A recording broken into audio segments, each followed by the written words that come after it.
Баршаңызға сәлем достар. Бүгін сіздермен бірге осындай жұмсақ, қытырлақ және пияз қосылған қаттаманың рецептісімен бөлісетін боламын. Достар, менің арнама тіркеліп, лайк және комментарий қалдыруды ұмытпаңыздар. Бұл мен үшін өте маңызды. Олай болса кеттік. Ең алдымен жылы суымызға 1 шай қасық тұз қосып, жақсылап араластырып аламыз. Және де 300 грамм ұнымызды ыдысымызға салып, оның үстіне 1 шай қасық майонезімізді қосып араластырып аламыз. Және де жылы суымызды аз мөлшерден қоса отырып қасықпен араластырып аламыз. Қолымыздың илеуіне келгенге дейін осылай қасықтың көмегімен араластырып аламыз. Және де қамырымыз дайын болған соң оны 2 бөлікке бөліп қоямыз.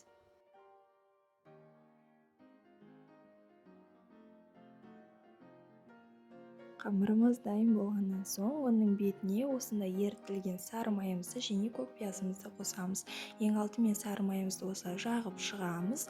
Шетіндеріне жағылмай қалса, осылай видеодағыдай жасасаңыздар болады. Сонда толықтай жарылатын болады. Және де оның бетіне көк пиязымызды сеуіп шығамыз.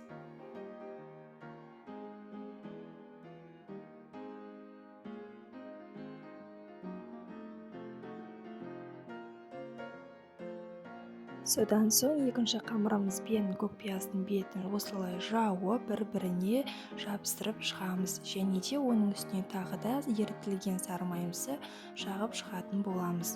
Дәл видеодағыдай жасасаңыздар, өте ыңғайлы болып шығады.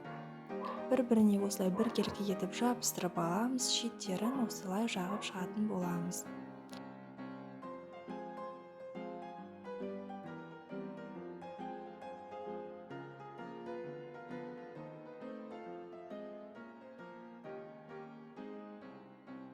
Мінекей достар, менде осындай 7 қаттама шықты.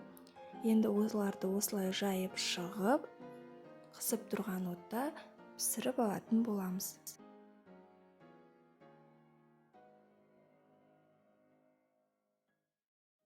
Сковородкамызға осылай кішкене ғана қызартып алғаннан соң, оның үстіне 1 ас қасық осындай сұйық майды қосып, жасасаңыздар осылай қызарып, әдемі болып шығады.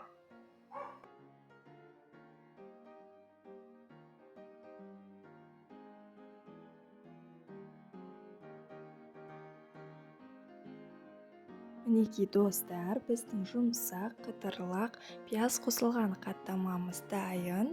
Егер сіздерге видео ұнаса, маған тіркеліп, лайк басып, комментарий жазуды ұмытпаңыздар. Сіздермен бірге болған оңай тағамдар.